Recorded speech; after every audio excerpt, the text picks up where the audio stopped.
If you have holes or scratches in your wood floors like we did, this kit can have it looking like new in no time. So this wood filler kit was sent out to me to test out and to give my honest feedback. So in this kit, you will have the wood filler, you'll have that scraper, and then you'll have 2 sanding papers as well as some instructions.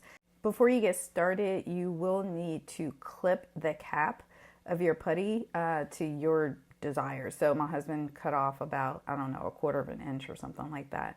And then you just start filling in the hole. So this was a deep hole that we had in our kitchen, and he just basically filled it in with the putty. And then you use the spatula to kind of smooth it over. Now this particular hole was a little bit deep. You probably can't really appreciate how deep it is on camera, but if yours is deep like ours was, then you may want to do 2 layers. So fill it in with putty, kind of scrape it over, let it dry. We let ours dry for probably, I don't know, 6 hours or so.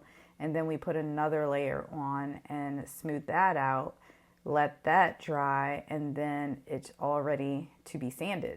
Now, this was the first time we had used the kit, and my husband kind of sanded all over that hole plus the area around it. I do think next time we'll take extra precaution not to sand the floors around that hole, because it did kind of give it a little bit of an ashy look. So from this point on, you can either paint it, stain it, but the really cool thing about Boncart is that they have another kit that has multiple different color paints that you can mix and match to the color that you need. Now, when I tried to do this, it was very difficult for me to match the colors. I really struggled, but my husband was able to basically match the walnut color to our floors, and he just added a drop of black, and it was a really good match. So you just kind of come up with those colors on a white sheet of paper, and then just kind of play around with it until it's a good match. So once he did that, he painted in the little section that he had repaired,